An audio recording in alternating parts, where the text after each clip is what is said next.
Boa noite, irmãos, a paz do Senhor a todos, amém? Eu gostaria de convidar os irmãos a se colocarem de pé,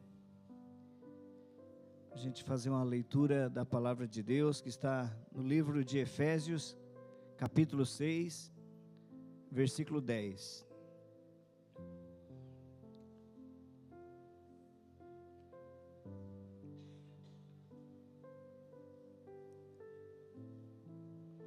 Efésios capítulo 6, versículo 10.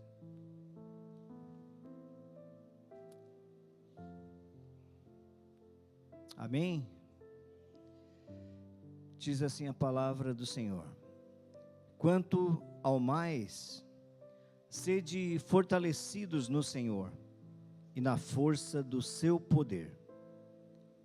Revesti-vos de toda a armadura de Deus, para poderdes ficar firmes contra as ciladas do diabo. Porque a nossa luta não é contra o sangue e a carne, e sim contra os principados e potestades, contra os dominadores deste mundo tenebroso, contra as forças espirituais do mal nas regiões celestes. Amém? Até aí. O versículo 10, quando diz ali que nós devemos ser fortalecidos no Senhor e na força do seu poder. Eu estava em casa pensando nessa palavra e assim como nós nos fortalecemos através de uma academia para fortalecer o nosso corpo físico, espiritualmente nós precisamos também nos fortalecer. Não é somente fortalecer o nosso corpo e esquecer a nossa alma, nosso espírito. Nós devemos constantemente estar buscando a presença de Deus, buscando em oração, buscando em leitura da palavra de Deus.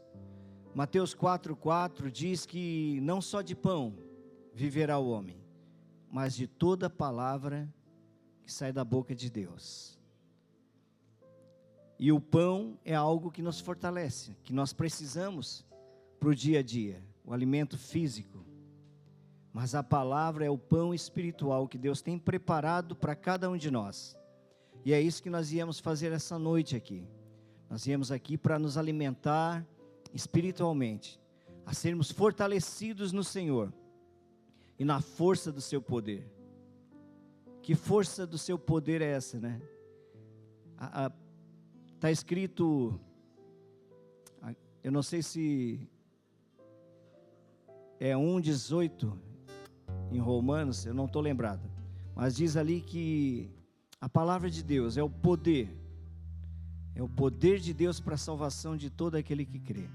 Então nós devemos ser fortalecidos nesta palavra, a cada dia buscar aprender mais do Senhor, porque sem Ele a gente não pode fazer nada.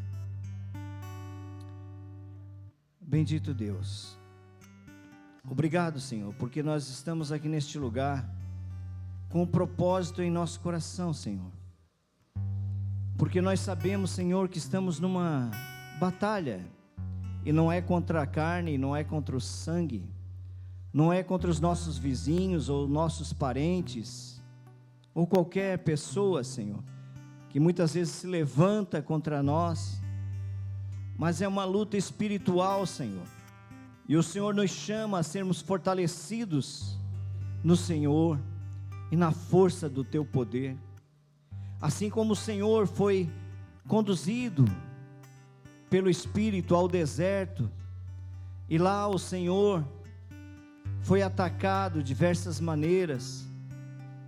O Senhor foi atacado pelo inimigo, que muitas vezes se levanta contra as nossas vidas, mas o Senhor tinha na sua boca a palavra, e com a palavra o Senhor refutava aquilo que o inimigo falava contra a sua vida, tentando.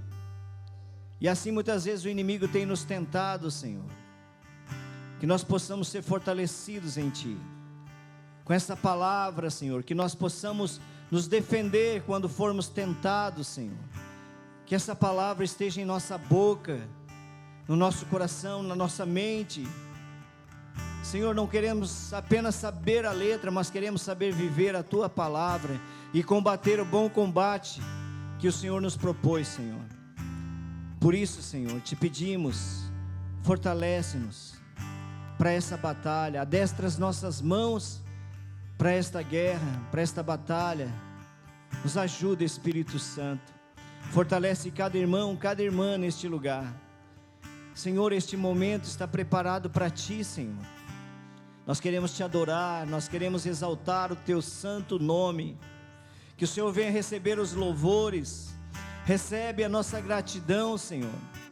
Fala conosco nesta noite, nos ensina, Senhor, a manusear a espada do Espírito, que é a Tua palavra, a embraçar o escudo da fé, Senhor, que é a Tua palavra, a nos revestir, Senhor, da couraça da justiça, que é a Tua palavra. Nos ajuda, Senhor, a colocarmos o cinto da verdade, é a Tua palavra, Senhor, e este capacete da salvação, que é a Tua palavra. Calça os nossos pés, Senhor, e nos guia pela Tua palavra, Senhor. É a nossa oração em nome de Jesus. Amém. Aleluia, Jesus, nós Te adoramos, Senhor. Nós Te adoramos, Jesus, porque não há outro a quem devemos adorar. Não há outro Deus a quem possamos prestar culto, Senhor, a não ser a Ti, a não ser a Tua presença nessa noite. Nós Te adoramos, ó Deus, erguemos as nossas vozes, erguemos as nossas mãos nessa noite para adorar ao único Deus, ao único Senhor que é digno e merecedor.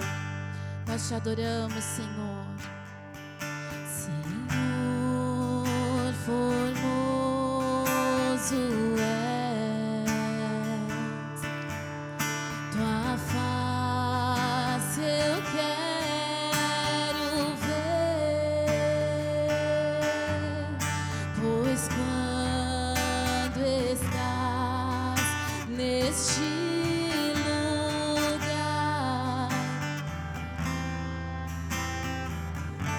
Ele nessa noite, diga: acende em mim, Senhor, acende a chama, ó Pai. Peça para Ele nessa noite que uma vez brilhou,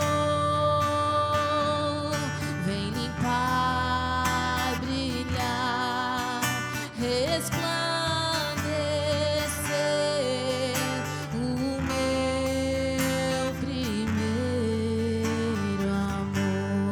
Que Ele é lindo, que Ele é formoso, Senhor.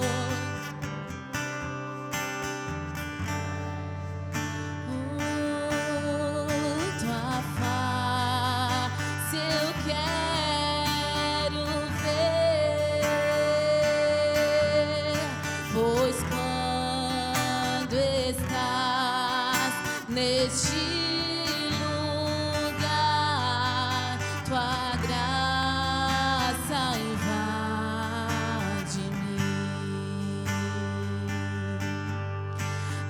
acende a chama, ó Pai, que uma vez brilhou, vem limpar, brilhar, resplandecer o meu primeiro amor. Vem limpar, brilhar, faz resplandecer o meu primeiro amor.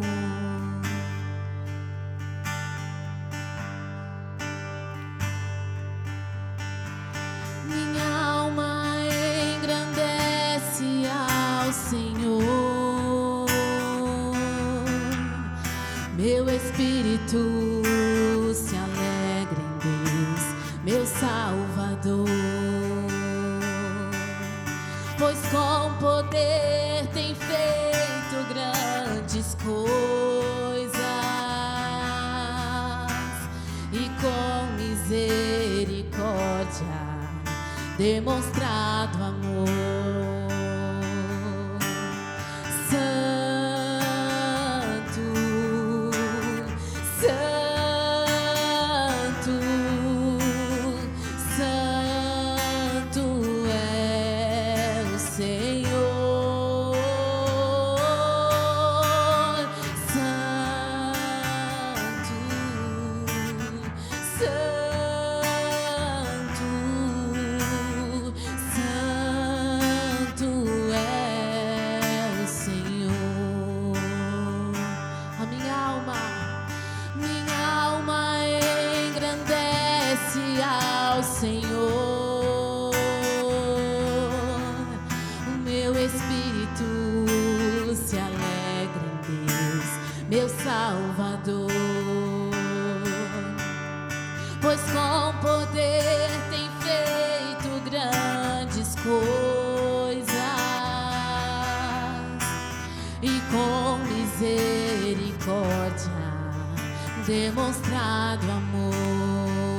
Diga que Ele é santo, santo,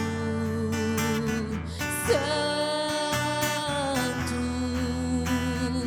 santo é o Senhor. Santo, santo, santo é o Senhor.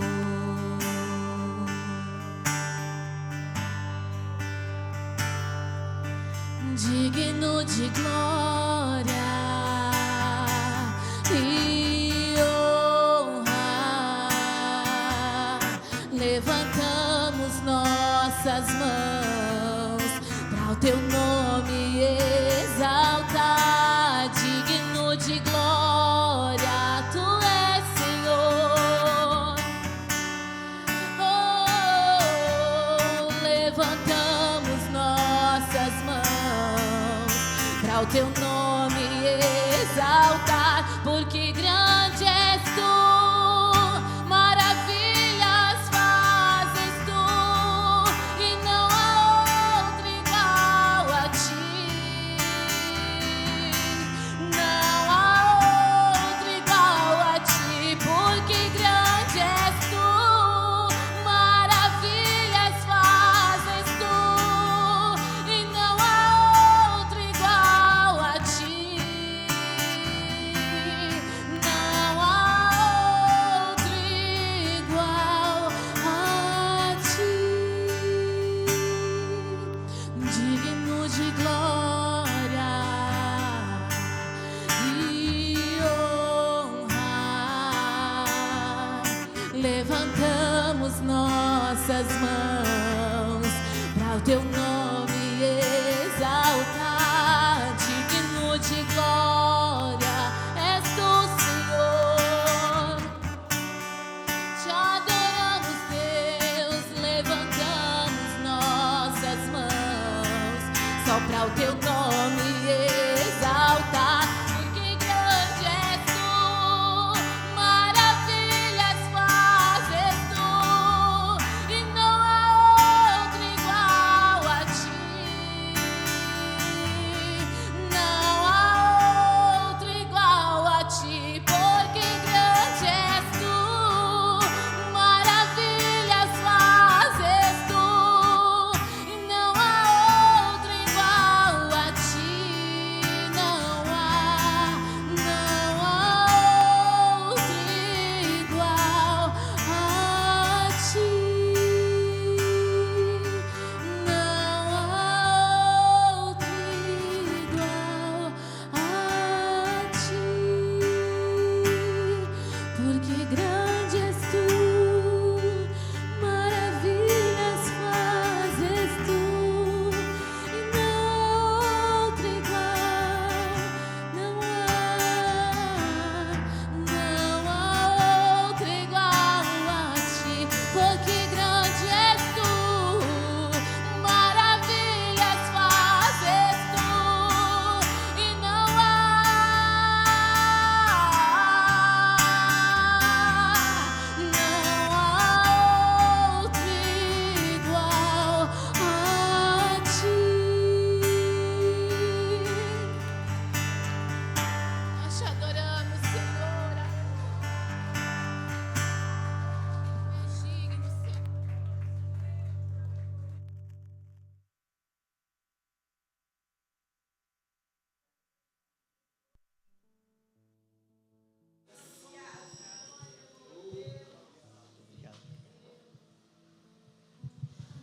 Boa noite, meus irmãos.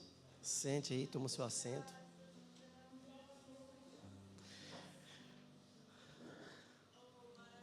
Abra a sua Bíblia em 1 Pedro.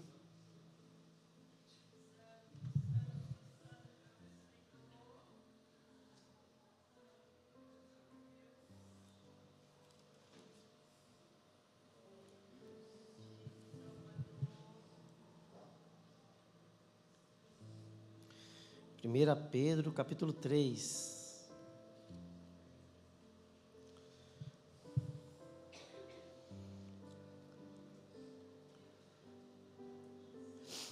Uma vez eu vi um pastor falando que ele gostava de pregar o livro assim sequencialmente na igreja, porque... Muito obrigado, meu irmão.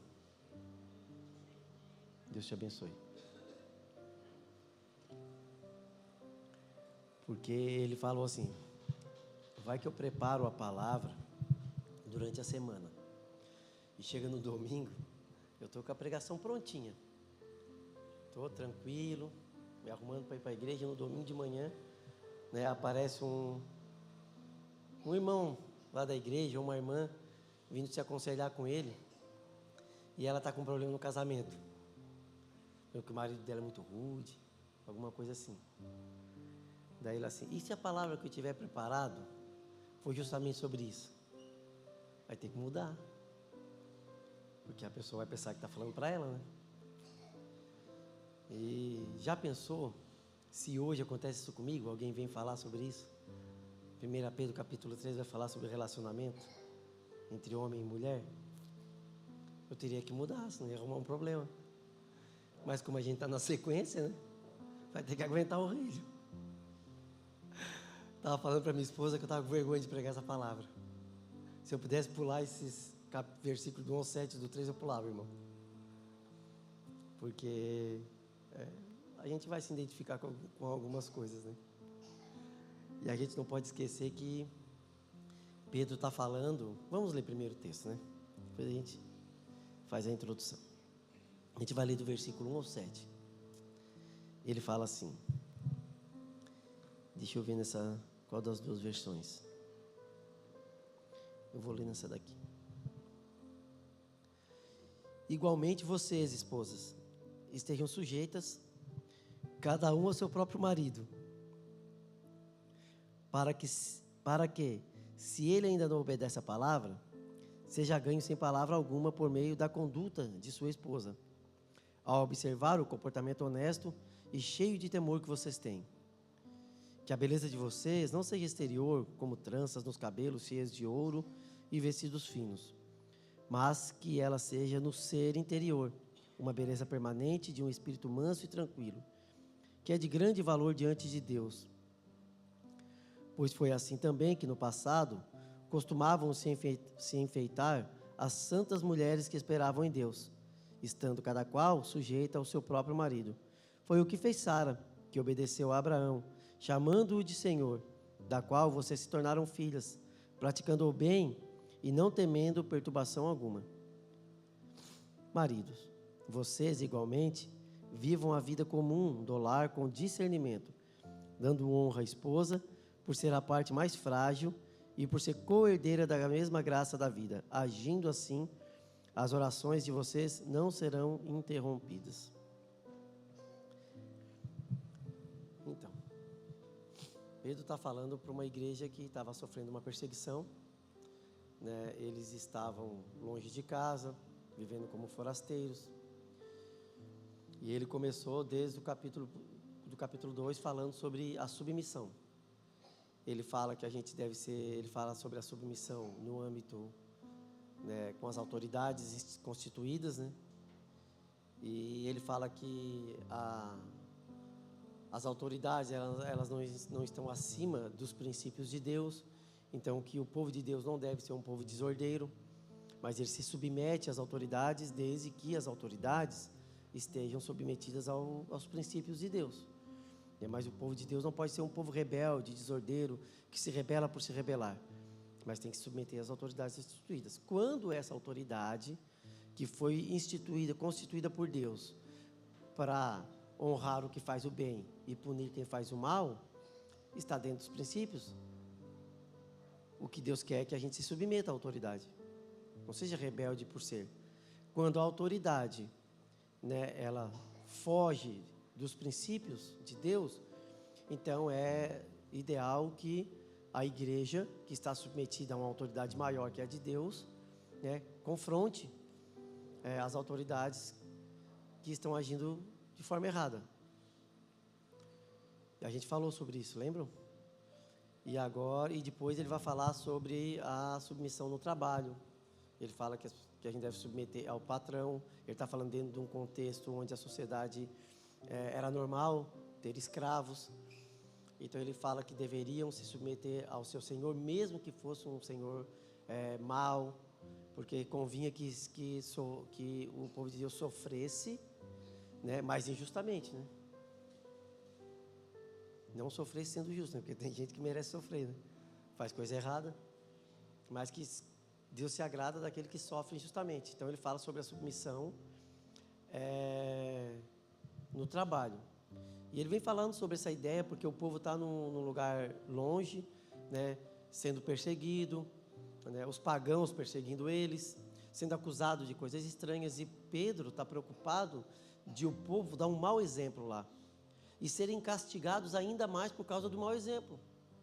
Então ele diz que lá fora, onde eles estavam, era uma oportunidade de eles mostrarem para o povo pagão quem eram os cristãos, quem eles eram na verdade, que tipo de povo é esse, porque muitos boatos corriam de que eles eram rebeldes, porque eles não queriam adorar o imperador como rei, como o próprio Deus, porque o imperador se considerava um Deus, e agora eles vêm falando que eles têm um outro Deus.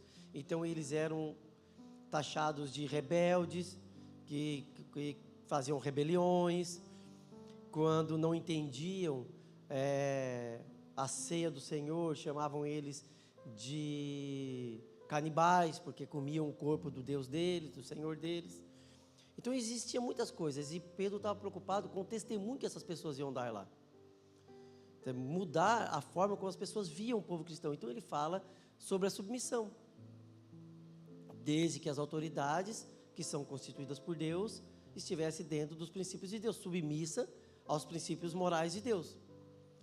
Aí ele vai falar, no final do capítulo 2, que essa submissão não é algo criado por ele, não é algo que sai da cabeça dele, e não é algo impossível de ser cumprido, né? Porque poderia dizer que, não, mas isso aí não dá para fazer. Aí ele pega e traz o nosso exemplo máximo de submissão, que é Cristo. Aí ele vai falar que Cristo morreu por nós, que pela graça, e ele vai trazer o nosso exemplo máximo. Então, olhando para Cristo, que sendo Deus de tudo, se submeteu à morte, e à morte de cruz, ele submeteu toda aquela vergonha para nos salvar, voluntariamente. Então nós temos agora o nosso exemplo máximo de submissão. Assim, ele entra no capítulo 3. E olha como ele começa.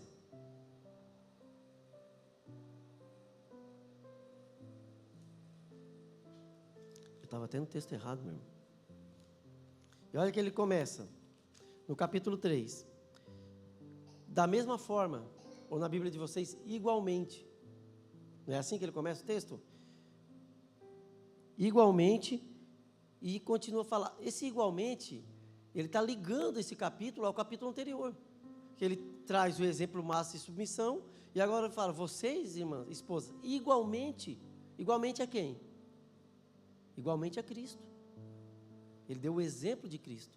Então a submissão não é algo inventado por ele, a submissão não é algo da cabeça do apóstolo, e a submissão não é algo que nós não temos exemplos para seguir.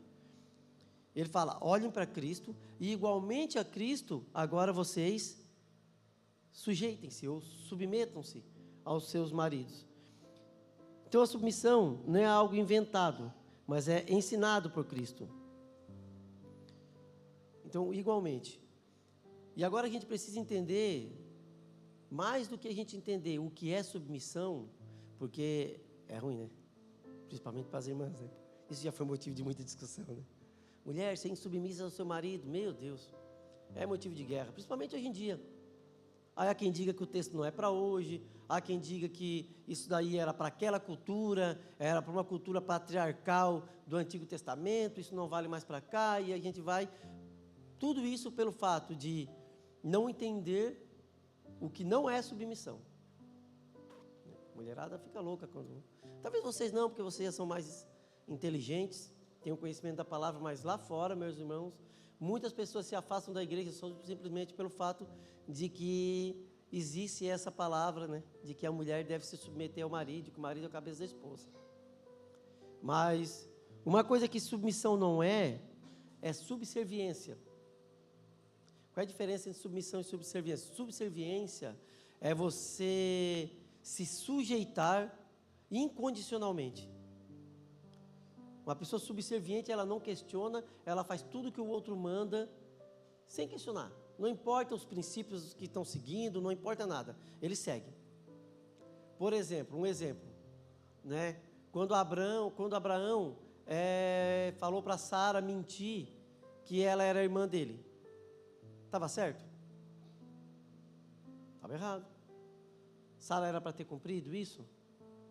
Não era. Ali ela não foi submissa, ela foi subserviente. Ela para ter confrontado o esposo dela. Não está errado. Não está certo fazer isso. Ela foi subserviente. Submisso é diferente de ser subserviente. Então, a submissão, ela não é um se sujeitar cegamente a tudo que o marido manda, a tudo que o esposo quer. Isso não é bíblico, isso está errado. A mulher que não questiona, a mulher que não confronta os erros do marido, ela está alimentando um monstro. E eu peço muito para minha esposa fazer isso sempre, ela está de prova ali. De vez em quando a gente conversa, apesar que ela está cansada de ensinar, porque eu sou ruim. Ensina eu de novo. Mas é assim. Outra coisa que submissão não é ser menor. O fato de a esposa ser submissa ao marido não significa que ela é menor que o marido, ou ela é menos do que o marido. Quer ver um exemplo? Tu pode colocar um texto para mim aí, irmão? 1 Coríntios, capítulo 11 e versículo 3. Nós vamos ter um exemplo do que não é submissão. Diz assim, vou ler ali para a gente ler junto. Quero, porém, que entendam que o cabeça de todo homem é Cristo. Cabeça, né? E o cabeça da mulher é o homem. Mas ele diz que o cabeça de Cristo é Deus. Então, se você entender que ser submisso é ser menor, aí nós temos um problema grande, né? Porque nós estamos dizendo que Cristo é um Deus menor do que o Deus Pai. Aí nós temos um problema teológico gigante. Aí nós vamos ter que abrir um salão do reino. Então, esse texto deixa claro que Cristo, ele é igual a Deus, da mesma essência de Deus. Então, Cristo só existe um Deus, em 3 pessoas diferentes. A doutrina da Trindade. Por mais que nós não entendamos, nós sabemos que existe e a gente se submete a isso. Cristo é igual a Deus. Cristo não é menor que Deus. Por isso, na Trindade, nós não falamos sobre... não é submissão de pessoas, mas é submissão de obras. Não existe primeira, segunda e terceira pessoa da Trindade. Quando a gente fala isso é um termo que já não se usa mais. Mas a submissão não é de pessoas ali, é de obras. A obra do Pai vem primeiro, porque foi Ele que arquitetou a salvação, Ele que projetou, Ele que construiu o projeto. A segunda é do Filho, que Ele vem e executa a obra de Deus. E a terceira obra é do Espírito, que Ele vem e aplica no coração. Então, ser o cabeça não significa ser o melhor e nem ser o maior. Mas é uma submissão de funções. Então, submissão não é ser menor e não ser maior. Então, a mulher, ela não foi criada para ser menor do que o homem. Ela não foi criada para ser subserviente ao homem. E nem o homem foi criado para ser melhor ou maior do que a esposa. Na verdade, ser cabeça é mais responsabilidade do que privilégios, né? Porque ele está falando que o homem, sendo cabeça da esposa, ele tem que amá-la como Cristo amou a igreja. Cristo foi privilegiado por ser o cabeça do homem? Ou nós fomos privilegiados por ele ser o nosso cabeça? Porque o cabeça traz responsabilidades. Então Cristo veio e morreu por nós. Nós não fizemos nada.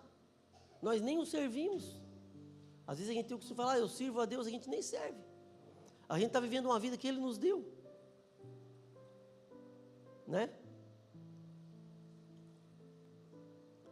Então, ser cabeça é muito mais responsabilidades do que privilégio. Vendo assim, a gente já começa a construir uma ideia de que ser submisso não é ser menor. E talvez nem seja tão ruim. Né? Porque há uma condicional. Ela diz que a mulher deve se submeter ao marido, mas ele deve amá-la como Cristo amou a igreja. Há uma condição aí, não há? Então, se o homem ama a mulher como Cristo amou a igreja, se eu fosse esposa, eu arrumasse o marido que me amasse como Cristo amou a igreja, eu me entregava de corpo e alma para esse homem. Eu fazia de tudo para servir esse homem, fazia tudo para agradar esse homem. Porque Cristo entregou a própria vida. Se o homem está disposto a entregar a própria vida pela sua esposa, o que ele não faria mais por ela? A Bíblia diz que Deus entregou o seu próprio filho por nós, não daria junto com ele todas as outras coisas? Né? Se a esposa tem a vida do marido, ela tem todas as outras coisas. O problema é que não é que as mulheres não entendem o que é submissão. Muitas vezes é o homem que não entende o que é ser o cabeça. E a gente vai criando distorções do evangelho. Um extremo é o machismo e o outro extremo é o feminismo. Que todos os dois, em igual teor, distorcem o que é o evangelho. Aí quem não entende o que é ser o cabeça, ele parte para o extremo que é o machismo. Quem não entende o que é ser submissa, parte para o outro extremo que é o feminismo. E os dois se afastam do que é o verdadeiro evangelho, do que é o verdadeiro relacionamento com Deus. Então nós entendemos que ser submisso não é ser menor. E ser cabeça não é ser melhor. Mas ele continua. Ainda no versículo 1. Ele usa a frase, a seu próprio marido. Da mesma forma, vocês esposas, sujeitem-se à autoridade de seu marido, ou de seu próprio marido. Então, o que a submissão não é? Ela não é uma submissão abrangente, ela é exclusiva. Não é de qualquer homem. A submissão não é a submissão de gênero. Não é que a mulher tem que se submeter ao homem. Ele fala que é ao seu próprio marido. Então, aquele negócio de que o homem vem primeiro, não é bíblico. Está errado isso aí. Não é qualquer homem. Não é o gênero feminino que tem que se submeter ao gênero masculino. É as suas esposas se submeterem ao seu marido, ao seu próprio marido. Não é o marido da outra, não é o fulano de tal, é o seu próprio marido. Ele está falando de relacionamento dentro de casa. Então, o homem, ele não é superior à mulher. E no versículo 2, ele vai dizer assim, vamos continuar, vocês estão com a Bíblia aberta aí, né, irmãos? Versículo 2, deixa eu achar, minha Bíblia não tem versículo 2, está aqui. Mas por observar seu modo de viver puro e reverente. Assim mesmo que ele se recuse a obedecer a palavra, será conquistado por sua conduta, sem palavra alguma, mas por observar seu modo de viver puro e reverente. Então, a submissão é uma oportunidade. Então, aqui ele não está falando que você deve, que vocês solteiros, não tem ninguém solteiro aqui, meu Deus, só uma. Cadê os jovens, meus irmãos? Tem ninguém solteiro, só uma solteira na igreja hoje. Então, isso aqui não está dizendo, não está dando legalidade para você arrumar um marido que não é crente. Né? O namoro evangelístico. Né? Não é aconselhável, isso não é bíblico isso. Pode acontecer, irmãos, pode acontecer de dar certo? Pode. Mas não é uma coisa padrão. Padrão é que a gente case com pessoas que professem a mesma fé. Né? Então, ele não está dizendo que como a mulher tem que lidar com o marido que não é crente, então ele está abrindo espaço para que a mulher case com um homem que não é crente. Ele não está falando. Ele está falando num contexto onde as pessoas, o evangelho estava alcançando outras pessoas. Eles estavam numa nação pagã e lá as pessoas estavam se convertendo. E num relacionamento onde nenhum dos dois criam, um se converteu. A esposa se converteu e o marido não. Como é que ela faz agora? Se separa? Claro que não.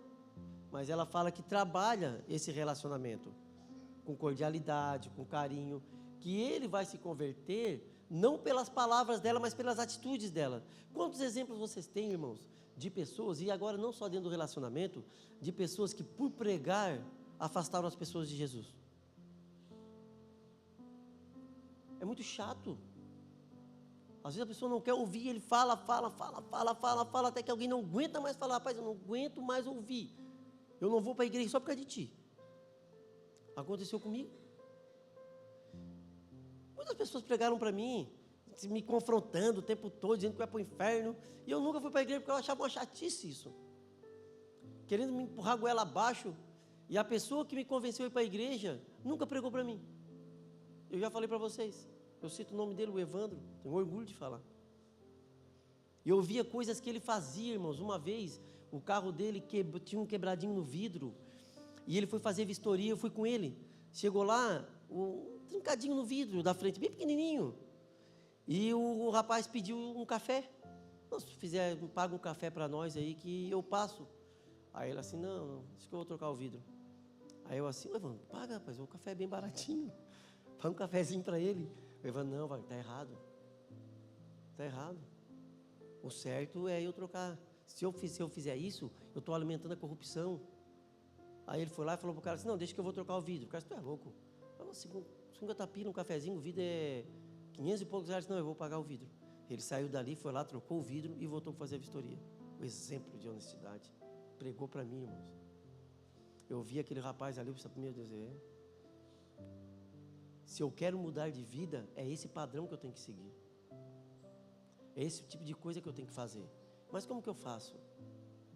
Eu fui seguir aquele de quem ele aprendeu. Então ele está falando que a mulher, dentro de um relacionamento, onde ela se converteu e o marido não, ela deve fazer com que as atitudes dela convençam o marido, mais do que as palavras. Porque uma coisa, irmão, a gente falou isso aqui já, você pode falar o que você é, para todo mundo, mas você é aquilo que você faz. Você pode falar que é crente, meu irmão, você pode falar que é bonzinho, você pode falar que é santo, você pode falar o que você quiser, mas são as suas atitudes que vão definir quem vocês são.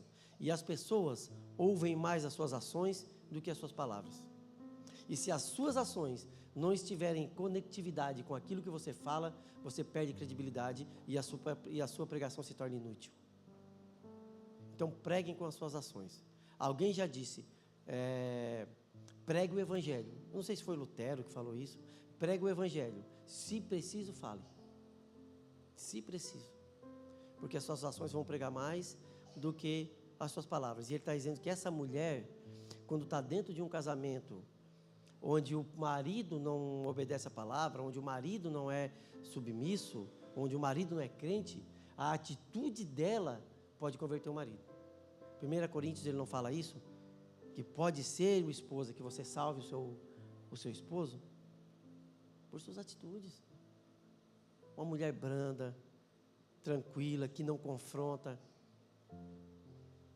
É um exemplo a ser seguido. E olha como que ele continua. Nós estamos agora no 3. Aí falando do comportamento da esposa com o marido, e ele está falando do comportamento, fala muito mais de atitude, de caráter do que de aparência, então agora ele vai tratar da aparência das mulheres. Porque também muitas mulheres se convertiam ao cristianismo, ou já eram perseguidas, que estavam lá fugidas, e estavam deixando-se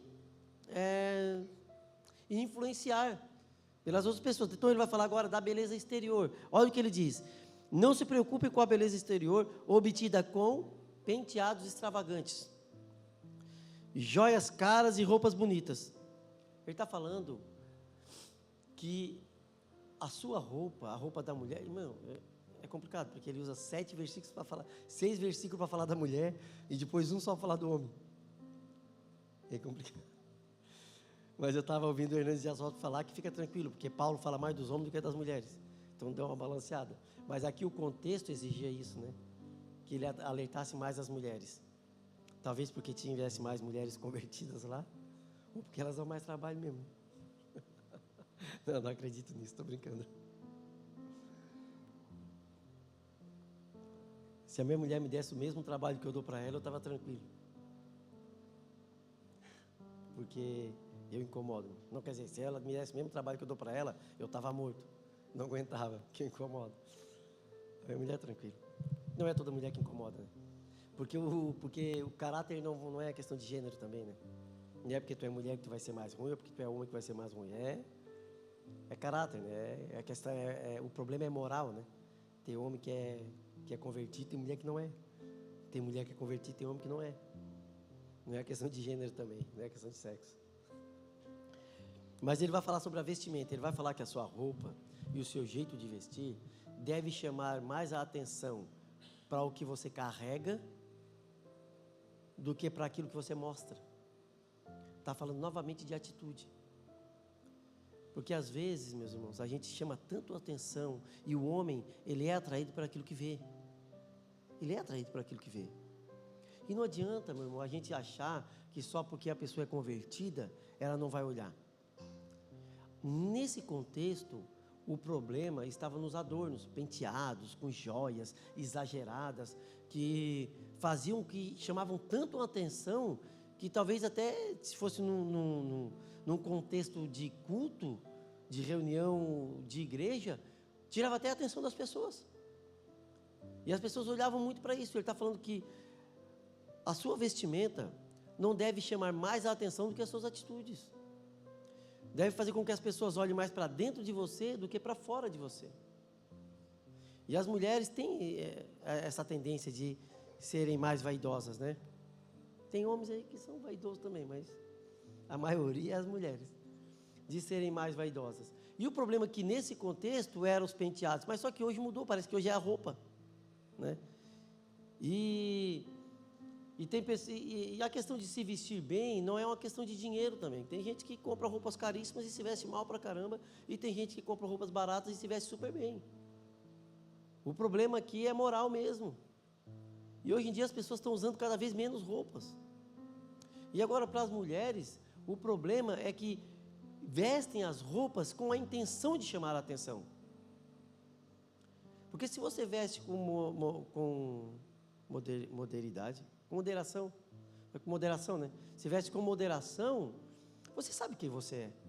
Você não precisa chamar a atenção de ninguém ou atrair os olhares. Agora, quando você se veste que chama a atenção demais, com roupas curtas demais, mostrando o corpo demais, o que você está querendo mostrar? O que você está querendo dizer com isso? Para onde que você está querendo que os olhares sejam direcionados?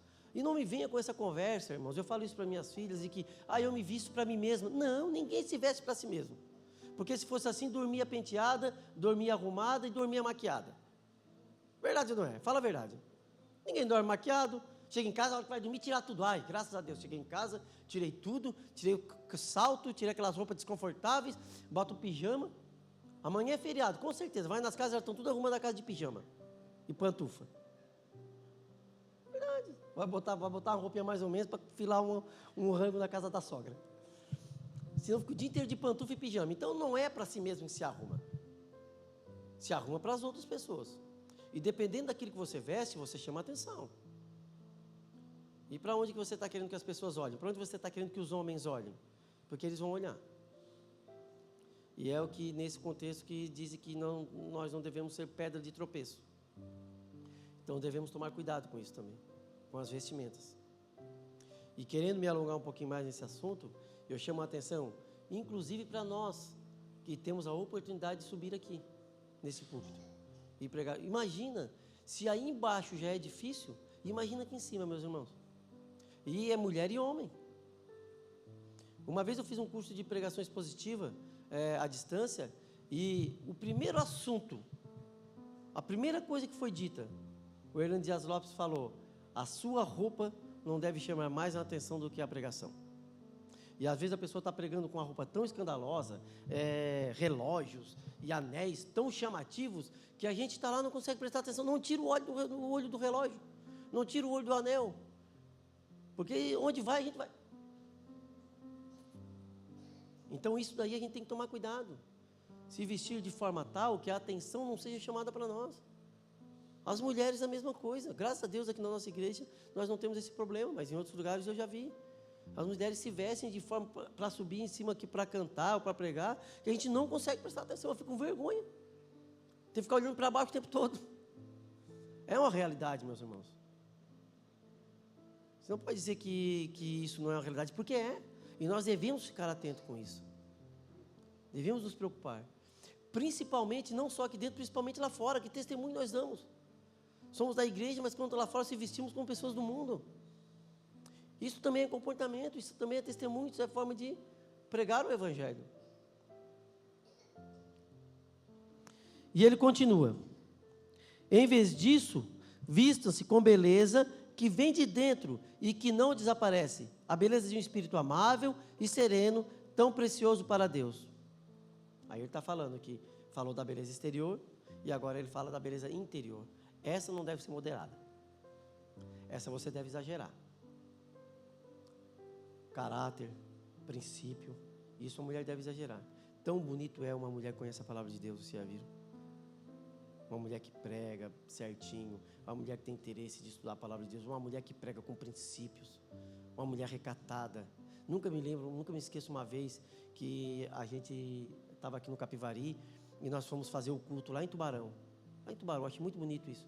Lá em Tubarão, e eu preguei esse dia e a Gil, que era a esposa do pastor Paulo, ela foi cantar. E o pastor Paulo estava em outra igreja, ele ia buscar ela no final do culto. Falecido pastor Paulo, vocês conheceram, né? No final do culto, aí todo mundo foi embora e ele se atrasou um pouquinho. Daí eu falei assim: ô Gil, vamos comigo, eu te dou uma carona. Daí ela assim: não, nem pensar, Wagner. Disse: por quê? O que as pessoas podem falar? Não, a gente tem que ficar atento. Eu te conheço e tu me conhece, mas a gente não conhece as pessoas. Uma pessoa com princípios, atenta, vigilante. Eu sim, é verdade. Verdade. Aí eu fiquei lá com ela, esperei até ele chegar e eles foram e eu vim de cá. Vigilante, atento, tão bonito é uma esposa assim. É uma esposa que prega com as suas atitudes. Uma esposa que tem interesse. Quando tu conversa com ela, tu sente que o falar dela é agradável. Não é verdade? A mulher não precisa ser muito bonita por fora não, meus irmãos. O que ela precisa ser é uma mulher que saiba conversar, uma mulher com conteúdo. Já conversou com uma mulher toda arrumada, toda emprecotada, mas a boca não sai nada que preste? Não tem conteúdo nenhum, tudo quanto é assunto que tu fala, ela não tem nada para acrescentar. Depois a gente vai falar dos homens também. Tem homem assim também, mas só que se eu falar aqui, eu vou atropelar o versículo, então vamos ficar só em vocês. Depois nós vamos se envergonhar. Agora eles estão rindo. Dá para ver que está tudo rindo. Estão contentes. Vai chegar a hora.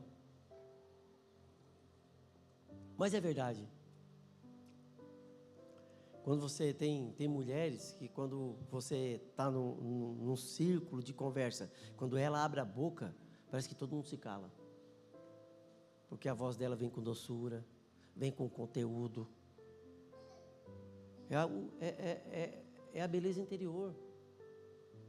O que o apóstolo está dizendo é que elas que estão lá no meio do povo pagão, atentem mais para isso.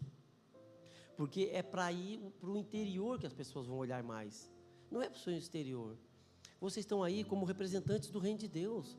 Estavam lá fora, sendo perseguidas, forasteiros, numa terra estrangeira. Mas lá, vocês vão fazer com que as pessoas olhem mais para dentro de você do que para fora.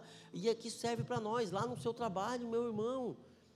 lá no seu grupo de convívio, na sua família, nas reuniões familiares, onde tem muitos familiares que não são convertidos. Para onde que as pessoas estão olhando para você? Qual lado de você está chamando mais atenção, o exterior ou o interior? Os comentários sobre você é sobre a roupa que você veste, sobre a forma como você se penteia ou a forma como você fala. Quando as pessoas lembram de você, eles lembram da roupa que você vestiu ou da conversa que você teve, das palavras que você falou. As pessoas com conteúdo, talvez os outros nem se lembram da roupa que ela estava vestindo. Que roupa que ela estava vestindo? Nem me lembro. Foi tão bom conversar com ela que eu nem prestei atenção na roupa.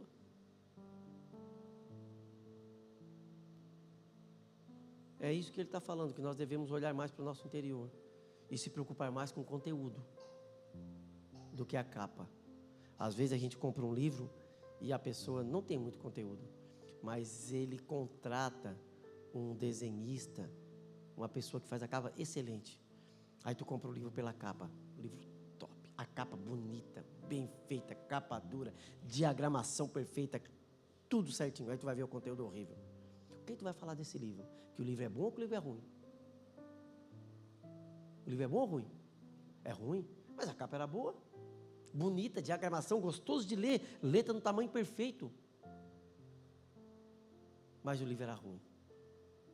Agora, às vezes você compra um livro, a capa bem simplesinha, às vezes só tem uma cor e um título, a letra meio pequenininha, mas você vai ler mesmo assim. Um conteúdo maravilhoso, conteúdo extraordinário, edificante. Mesmo tudo por fora sendo ruim, o que é que você vai falar do livro? Que o livro é bom. Que livro maravilhoso, você vai indicar para as pessoas. Pai, lê esse livro. Não é verdade?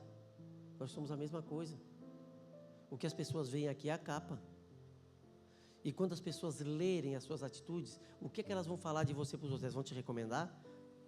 Conversa com aquele irmão. Rapaz, estou precisando de um conselho. Fala com aquele irmão lá. Ele tem certeza que ele tem uma palavra boa para te dar. Fala com aquela irmã. Tenho certeza que ela vai ter uma palavra boa para ti. Agora a pessoa pode ser a pessoa mais bonita do mundo. Se ela não tiver conteúdo, você não vai recomendar.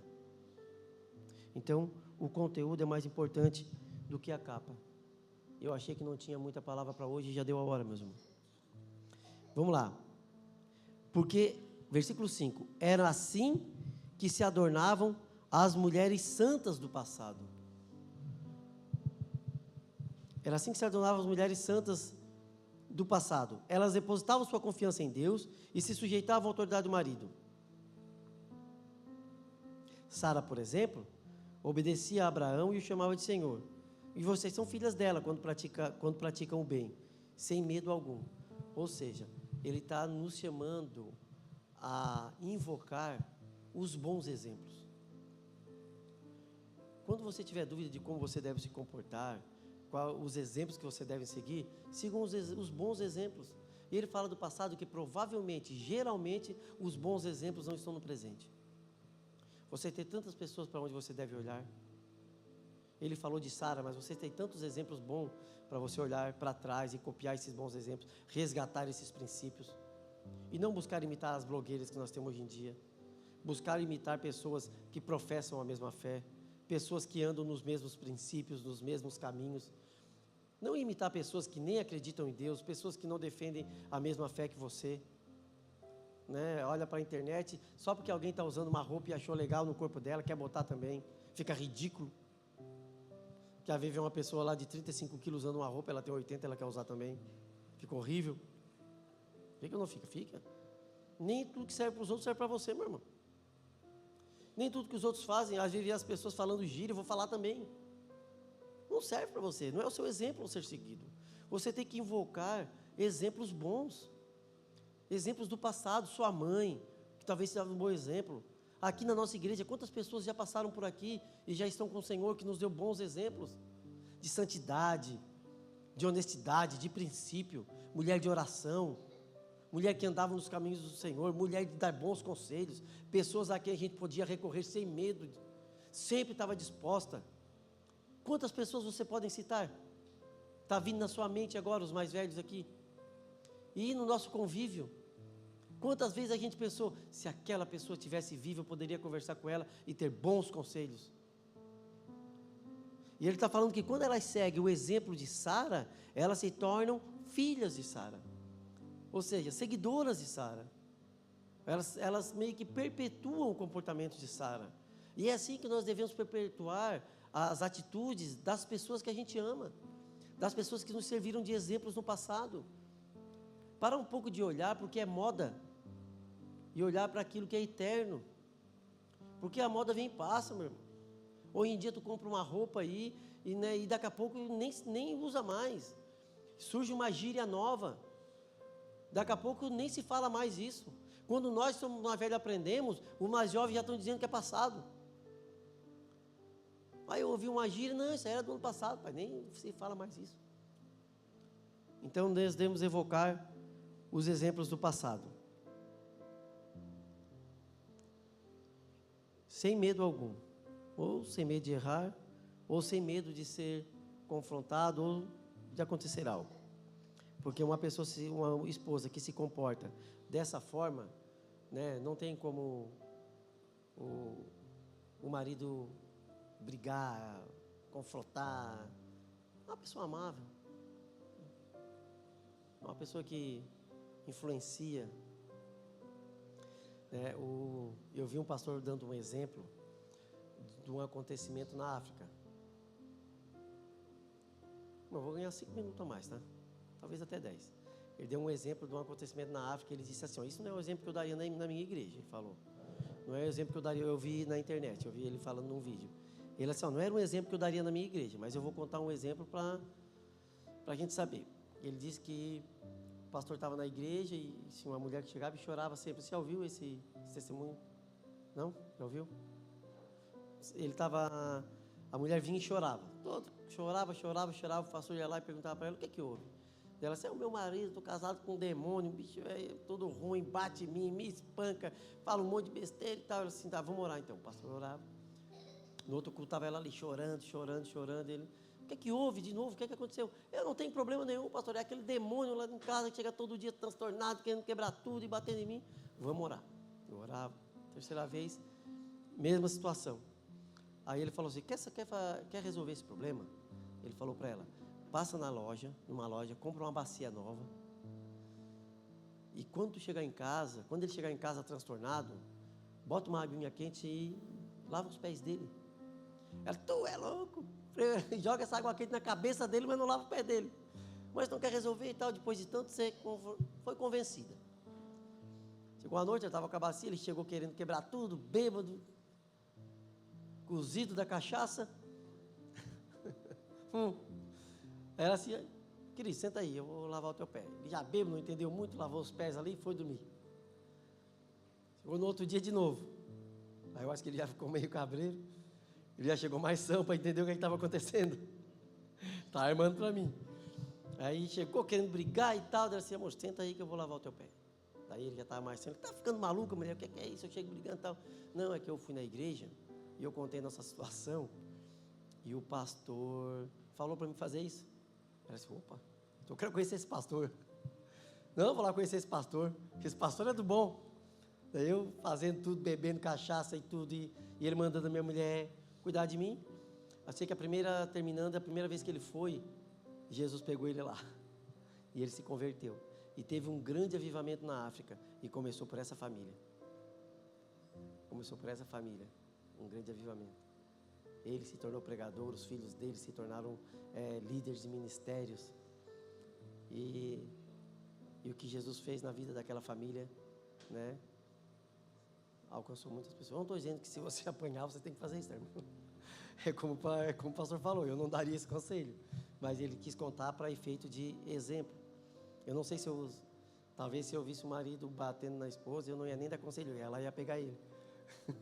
Ia convocar mais uns 2 irmãos aí, e ela dar uma surra nele. Então você fica esperto, se você pensar em bater na sua esposa, cuidado.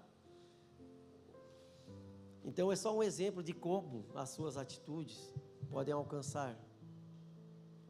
Mas no versículo 7, para a gente encerrar, vamos falar bem rapidinho dos homens.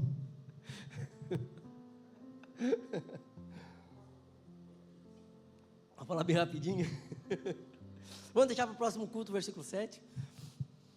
Ele fala assim, igualmente, Ou seja, não há dois pesos, duas medidas. Não há um peso para a esposa e um peso para o marido. Ele começa da mesma forma. Igualmente. O que é igualmente? Igualmente ao nosso exemplo máximo de submissão. A mulher ele usou igualmente para nos arremeter ao final do capítulo 2. E agora ele fala para os homens. Igualmente vocês. Igualmente a quem? Igualmente a Cristo. Nosso exemplo máximo de submissão. Que Cristo morreu por nós, entregou a nossa vida por nós, mesmo sendo o cabeça de nós tudo. Ou se o homem é o cabeça da esposa e Cristo é o cabeça da igreja, e ele fez isso, e agora Pedro fala que igualmente nós devemos ser assim. Engraçado que as pessoas falam que Pedro é o intempestivo, né? Aquele que... E olha o que ele está falando. Talvez nós tenhamos criado uma ideia errada de Pedro. Talvez ele não for, ou se converteu aqui, não sei. Pedro não era tão... que ele está falando sobre... um relacionamento saudável. Mas ele fala igualmente, então nós devemos olhar para Cristo e pegar todo o exemplo de Cristo, todas as atitudes dele, toda a entrega dele e trazer para onde? Para dentro do nosso relacionamento conjugal, para o nosso relacionamento com a nossa esposa, porque foi isso que Cristo fez. Você não é o cabeça para subjugar, você não é o cabeça para mandar, você não é o cabeça para ser servido, mas é o cabeça para servir, é o cabeça para se entregar, é o cabeça para se morrer por ela se for preciso. É muito mais responsabilidade. Cristo te colocou ali para se entregar por ela. E olha o que ele fala. Da mesma forma, igualmente vocês, maridos, honrem sua esposa, se entreguem por ela. Honrar, meu irmão, você acha que é só falar palavras de carinho? Se bem que isso também é bom. Eu tive uma conversa com o irmão que ele não é cristão, ele é judeu. Ele defende que o nome de Deus é aquele lá do hebraico, e se não falar aquilo, não está invocando a Deus. Porque a Bíblia fala que nós devemos honrar o nome de Deus e tal. Aí eu perguntei para ele, dentro do meu entendimento, eu disse assim, tu acha que honrar é só falar o nome dele? Tu acha que honrar o nome de Deus é só chamar Ele pelo nome? As minhas filhas e a minha esposa são as pessoas que mais honraram o meu nome até hoje. E as minhas filhas nunca me chamaram de Wagner. A mais nova ainda me chama de Vago. Muito brincalhona, chama de Vago ainda. Se eu, que sou pecador, ignorante, burro pra caramba, consigo entender que a minha filha está se referindo a mim quando ela me chama de pai ou de Vago, quanto mais Deus, onisciente, onipotente. Vocês estão esperando que eu diga que ele ficou sem palavras. Mas não, ele me confrontou, falou mais um monte de coisa, não aceitou de jeito nenhum, e nós quase se brigamos. Mas honrar é muito mais do que falar, honrar é muito mais do que dizer, honrar é entregar-se, é cuidar, é proteger, se preciso for com a própria vida. Se ele te colocou como cabeça, é para ir na frente. Um comandante numa guerra, ele vai na frente, ele não bota o soldado lá na frente e vai atrás escondidinho. Não, ele vai de peito aberto na frente, ele é o primeiro. Se tiver o confronto, ele é o primeiro. Ele está ali na frente da batalha. O homem é assim, ele tem que estar na frente da guerra. Se precisar sofrer no relacionamento, ele tem que ser o primeiro. Se surgir uma situação financeira, o primeiro a se privar tem que ser ele. Se precisar sair para trabalhar fora e trabalhar 2 turnos, ele tem que ser o primeiro. Claro que a mulher vai ajudar, mas ele tem que estar disposto a tomar a frente em tudo. Eu sempre tive isso para mim, né? Eu acho que uma coisa que veio de família, eu falava para minha esposa, se alguém tiver que sair para trabalhar fora, 2 turnos, virar à noite, é eu. Ela sempre me ajudou muito, mas se tiver que fazer algo a mais, vai ser eu. Aí conforme a necessidade for vindo, eu não vou dando conta, aí eu vou te chamando. Vou te chamando para a guerra. E sempre esteve disposta a fazer isso. Agora olha só, presta atenção nesse detalhe. Ele fala assim, ó: sejam compreensivos no convívio com ela, pois ainda que seja mais frágil que vocês, sejam compreensíveis com elas, pois ainda que sejam mais frágil, ou a parte mais fraca, não sei como é que está na Bíblia de vocês, Mas veja bem, em que aspecto a mulher é mais frágil do que o homem? Pensa. Em que aspecto? Sexual? Não. Não acredito que não seja. No aspecto de suportar privações? Não acredito. Eu estou tirando pelo meu relacionamento. A mulher é muito mais forte para suportar privações, para suportar dores, meus irmãos. Tem até um meme que diz, tu já pegou gripe de homem? A minha mulher pega a gripe, tá ali, ela pega a gripe, eu falo para ela, não entendo, ela pega a gripe, toma um comprimido e sabe fazer tudo. Faz comida, limpa lá, lava a louça, faz... Eu quando pego gripe eu não consigo nem respirar. Eu chego me arrastando, me segurando na mesa, tomo um banho com o trabalho, aí me jogo no chão e ali eu fico. Se não jogar uma coberta por cima de mim, eu encarango. A gripe está vindo lá no Japão, eu já estou espirrando aqui. E ali, né, vontade de pegar atestado, não quero mais trabalhar, vou para o serviço quase morto. Não, é destruído. Não sente dor. Mulher não sente dor. No outro dia acorda boa. Se coitada, hoje ela está morta. Porque se eu pegar a gripe aqui, é no mínimo 5 dias. Me arrastando. No outro dia você acorda boa. E aí, como é que está? Oh, estou melhor. Tomei um remedinho ontem, estou 0.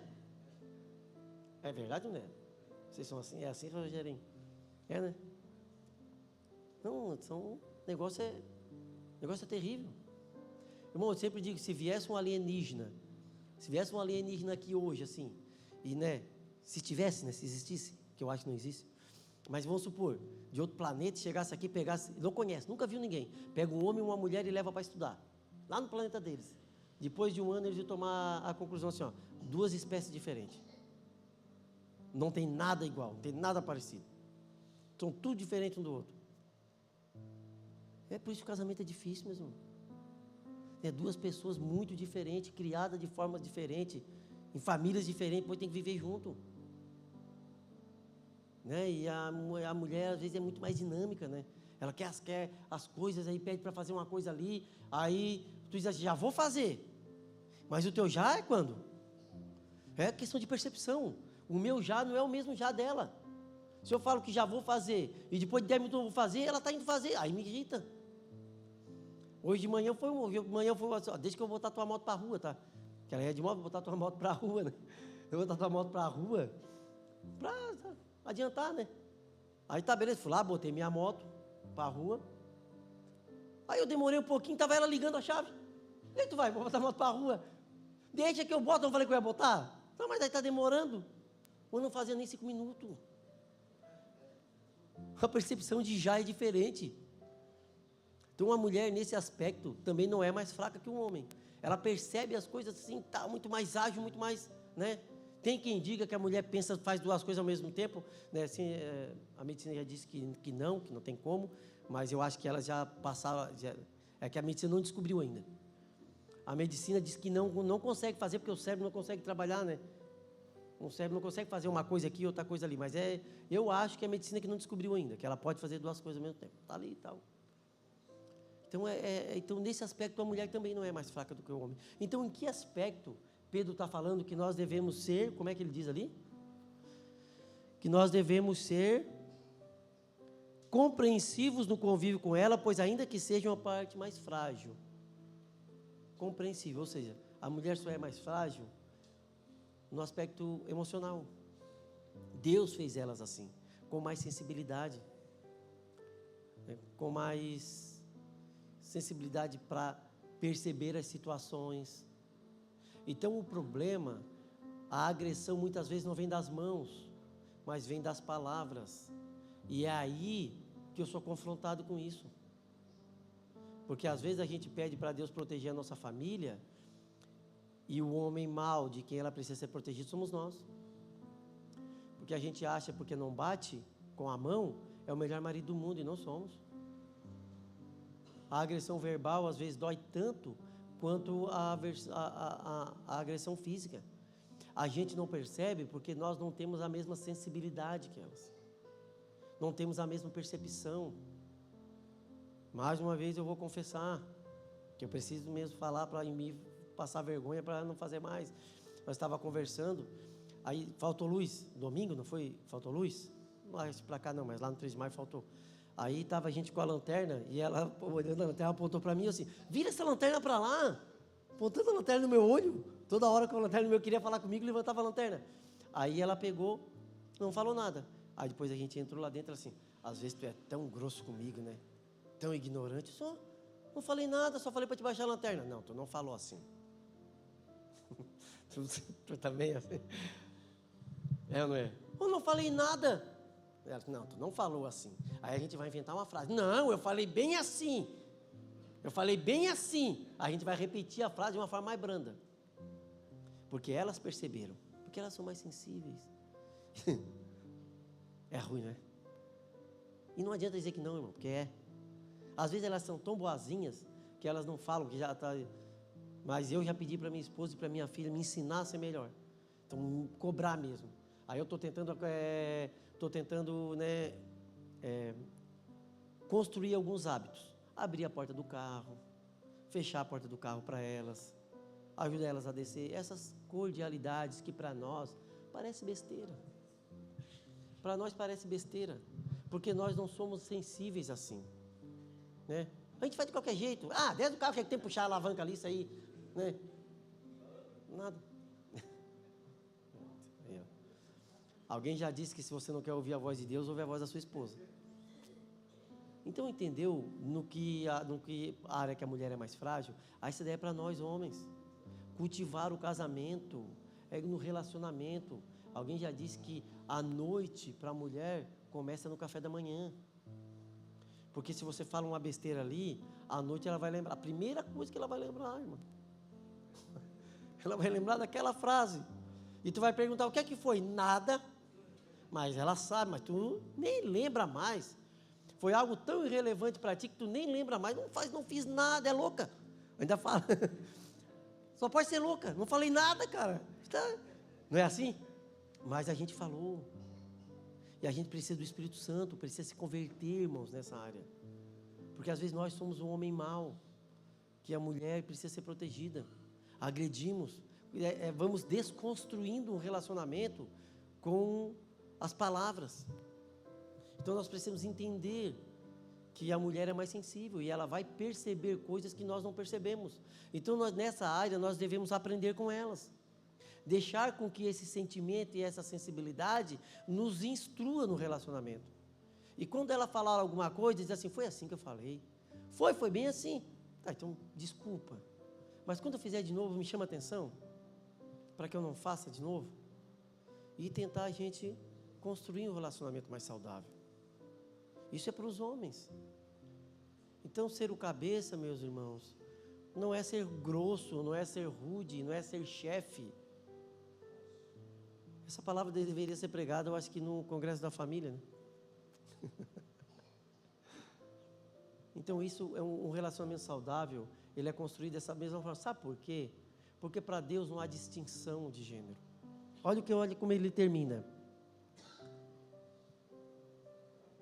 Ela é igualmente participante da dádiva de nova vida concedida por Deus. A mesma graça que Deus derramou sobre você foi derramado sobre ela. O mesmo amor incondicional que fez Cristo se entregar por você foi também por ela. Então você não é melhor que ela em nada. E se Jesus não te vê como melhor, muito menos eu e você podemos nos ver como melhor. Porque não somos. O que Ele nos deu foi uma responsabilidade de cuidar, de guardar, de proteger. Porque ela vive pela mesma fonte de vida pela qual nós vivemos, Jesus Cristo. A vida que habita em você, habita nela. A mesma graça, o mesmo amor, o mesmo Cristo. Não existe diferença. Tratem-na de maneira correta, para que nada atrapalhe as suas orações, ou para que as suas orações não cessem em algumas versões, porque não existe mais incompatibilidade, irmão, do que um crente que ora, mas trata mal a sua esposa, porque a Bíblia também diz que nós temos uma só carne, e ninguém quer fazer mal à sua própria carne. quando você faz mal para sua esposa, quando você prejudica a sua esposa, quando você ofende a sua esposa, é a prova mais explícita, mais clara de que você não considera ela sua própria carne. De que você vive um relacionamento falso. Falso não, mas falho. Um relacionamento falido. Então precisamos resgatar o verdadeiro relacionamento entre homem e mulher. Resgatar os princípios de um verdadeiro casamento. Aquele que você trata a sua esposa como você mesmo. Aquele que você não deseja para ela, aquilo que você não deseja para você. Aquele relacionamento em que quando dói nela, dói mais em você. Sabe por quê? Porque você é responsável por cuidar dela. Então, se ela sofre, talvez seja por negligência sua. Porque você é o cabeça. Então, você é o responsável por proteger. Então, nós devemos cuidar para que as nossas orações não sejam ineficazes. Não é que você não vai orar. É porque é como um descrente orando. Uma pessoa que não crê em Deus, orando. Aí ele ora, mas sem eficácia nenhuma, sem eficiência nenhuma. Se você acredita em Deus, se você tem um relacionamento com Cristo e você quer que as suas orações sejam ouvidas, trate bem a sua esposa. Viva como um verdadeiro cuidador. Viva como um verdadeiro protetor. Igualmente a Cristo. Amém? Que Deus abençoe a vida de vocês. Luciano, quer encerrar? Que Deus abençoe a vida de vocês, meus irmãos, e a gente se vê passando quarta-feira que vem na outra.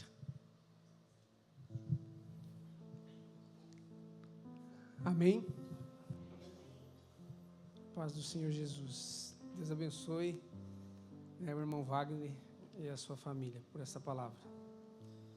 A gente sabe, os homens sabem o que tem que ser feito, né, irmão Wagner? É porque às vezes a gente é truculento, o homem é meio grosso, né? Porque às vezes a gente lá no trabalho fala para um colega, daí seu feio. Tem essa liberdade, mas não pode falar para a esposa.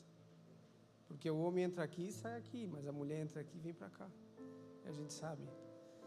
Mas louvo a Deus pela vida das mulheres, pela vida da minha esposa. Né? Porque o homem se completa com a mulher e a mulher com o homem. Deus abençoe. Irmãos, vamos orar? Lembrando que sábado agora, né, pastor? A gente tem o aniversário lá na sede, não esqueça. Eu gostaria de convocar, pedir para a igreja para a gente orar, encerrando, pela Celina Abreu Ramos, né? Vamos orar por essa irmã que está no hospital. Vamos orar também pelo irmão Tiaguinho, né? O Tiaguinho daqui da nossa igreja, ele também está no hospital, né? Vamos orar.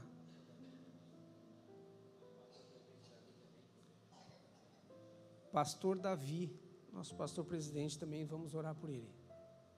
Curva a tua cabeça. Senhor, nós te agradecemos por essas palavras, por tudo que foi pregado aqui. Que nós possamos, Senhor, guardar no nosso coração e lembrar sempre de tudo que foi falado. Obrigado, Pai, pela oportunidade de estarmos aqui, ouvindo a tua palavra. Convocamos, Senhor, toda a igreja, Jesus, e oramos por esta irmã, a Celina Abreu Ramos, que está no hospital. O Pai conhece. Pedimos que o Senhor venha, Senhor, e venha agir na vida dessa irmã, e venha curar e tirar ela, Senhor, daquele leito. Em nome de Jesus, essa é a nossa oração, e colocamos diante do Senhor a vida do nosso irmão, teu filho Tiaguinho, todos que estão naquele hospital. Nosso pastor Davi, Senhor, trabalha, cura, restaura, Pai amado. Acrescenta, Senhor, saúde e anos de vida para essas pessoas. Colocamos em tuas mãos e intercedemos por elas. Em nome de Jesus, Pai. Muito obrigado por tudo. Essa é a nossa oração para a glória em nome do nosso Pai. Em nome do Pai, do Filho e do Espírito Santo, aquele que vive e reina para todo sempre. Amém e amém. Se Deus é por nós, quem será contra nós? Mas graças a Deus